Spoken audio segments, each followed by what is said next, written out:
intéressant parce qu'on n'a pas toujours l'habitude de se croiser entre collègues, entre différentes structures de la région. Donc c'est sûr que des moments comme ça, c'est des moments importants pour nous parce que c'est des moments où on se rencontre, où on partage nos compétences, nos savoir-faire, nos visions des choses. Il faut permettre à des gens qui habitent ici de travailler dans le cinéma et de pouvoir vivre de son travail. Et surtout, ça permet d'avoir des nouveaux auteurs, des nouvelles manières de voir les films et d'avoir des autres scénarios que toujours des scénarios liés à Paris ou qui se fabriquent à Paris. J'ai trouvé que c'était très intéressant de pouvoir aborder le sujet de la post-production parce que c'est pas un sujet simple ici, c'est vraiment quelque chose qui n'était pas développé avant.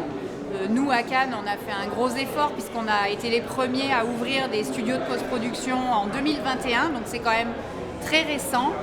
Aujourd'hui, on voit que ça fait boule de neige et qu'il y a de plus en plus de développement, donc ça fait plaisir à voir. On a entendu des gens qui s'investissent et on voit que les efforts collectifs permettent d'obtenir des résultats.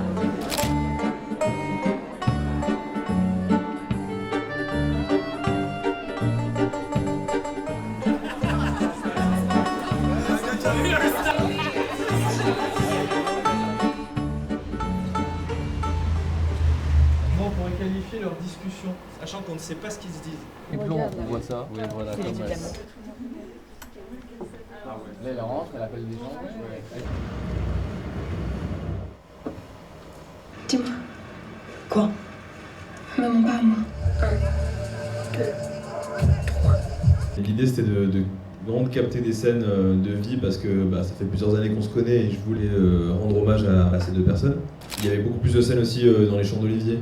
Et au final, ça s'est vraiment dessiné vers cette sorte de journée type de ces deux garçons qui errent dans Marseille sans trop savoir, on sait pas ce qu'ils font, même eux ils savent pas ce qu'ils font. Et voilà, c'est un peu une sorte de soirée type de deux garçons qui en fait viennent de se rencontrer mais qui, sans trop savoir pourquoi, veulent plus trop se quitter.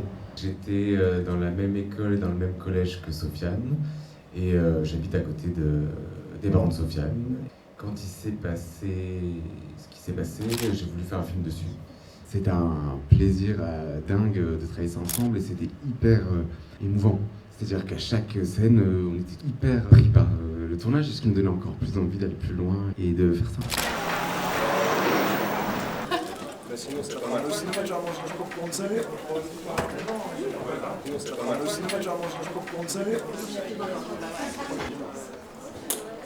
Je m'appelle Guillaume Braque.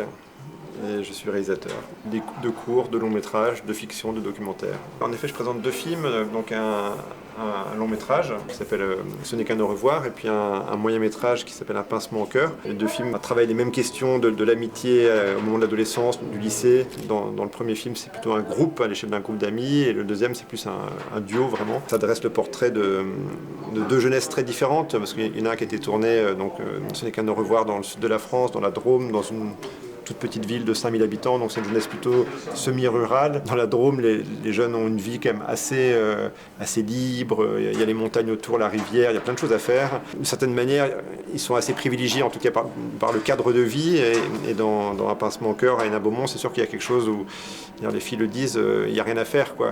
Et donc, voilà, c'est des amitiés qui ont des décors très différents, mais qui finalement rejoignent. Voilà, c'est les mêmes questions du lien, etc., qui se posent dans les deux films. Οπότε η mother. It's always very nice experience for me. I can communicate this film with other people. Also here I was very emotional because this film has a particular sense of humor and it's kind of Greek. Some phrases, some jokes. I'm always anxious that they cannot be very easily communicated. But I heard some people laughing, so maybe.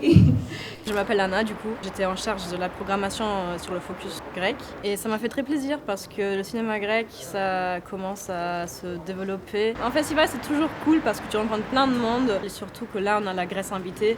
Que ça fait plaisir de serrer les liens entre les Français, les Grecs, comme on a fait pendant la rencontre franco-grecque, par exemple. C'est ça qui est très fort pendant les festivals en général, mais surtout pendant ce festival qui est un festival européen. C'est pas toujours facile, c'est sûr, parce qu'il y a un budget à tenir.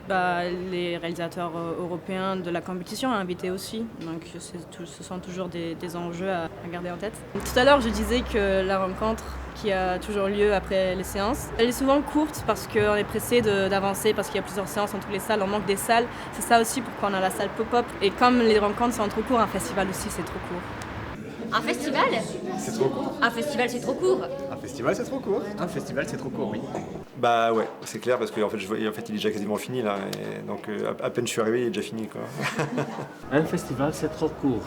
Ναι, ένα φεστιβάλ είναι πολύ μικρό. Είναι πολύ μικρό ένα φεστιβάλ.